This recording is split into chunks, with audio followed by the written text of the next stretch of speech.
Análise combinatória. Resolvendo um exercício do caderno de atividades autorreguladas do terceiro ano do ensino médio. Exercício 3 na página 16. Em análise combinatória é importante observar que a gente tem o princípio fundamental da contagem, permutação, arranjos e combinações. O exercício apresentado aí é um exercício sobre arranjos. Diz o seguinte: o número de telefone celular na cidade do Rio de Janeiro é formado por 8 algarismos. Determine quantos números de telefone podemos formar com algarismos diferentes que comecem com 9 e terminem com 8. Dica: o número 9 deve ser fixado na primeira posição e o 8 na última. Restarão, portanto, 6 posições e 8 algarismos, pois eles precisam ser diferentes. Considerando que a ordem dos algarismos diferencia dos números de telefone, vamos arranjar 8 algarismos 6 a 6. Então, você observa que são 10 algarismos para compor um número, né? Se você observar o processo de escrita de números, né? Você tem 10 algarismos que você consegue escrever todos os números que você queira, tá? E os algarismos são, né? Vai do 0 até o 9. Todos esses números que a gente chama, esses símbolos que a gente chama de algarismos. Vejamos.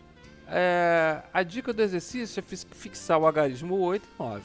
Então, 9 na primeira casa e o 8 na última. Esses algarismos são fixados, eles não vão entrar no processo de contagem, né? O que vai entrar no processo de contagem é a partir do segundo algarismo até o sétimo algarismo, ok?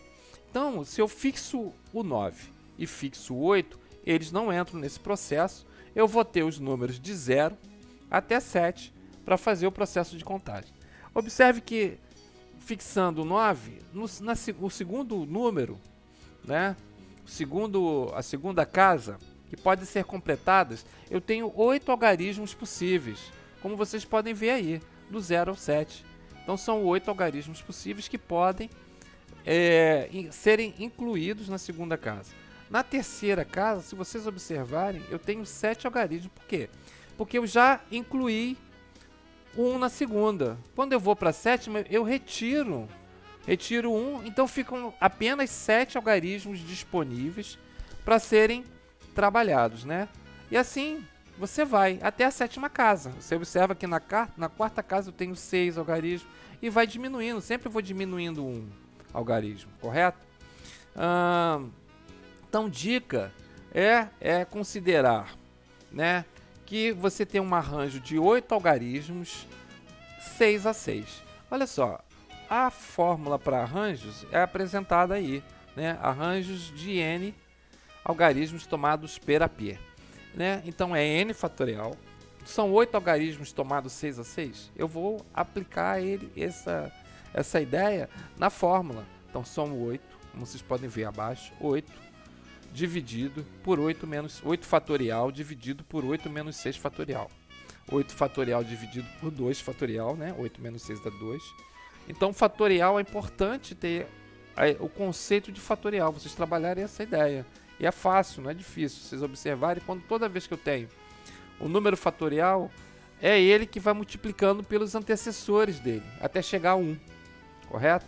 Então, eu vim multiplicando, 8 fatorial, 8 vezes 7, vezes 6, vezes 5, vezes 4, até o 2. Por que eu parei no 2? Porque o 2 aqui eu vou simplificar com 2 de baixo. Quando eu divido duas coisas iguais, é sempre igual a 1. Sobrando o quê? 8 vezes 7, vezes 6, vezes 5, vezes 4, vezes 3.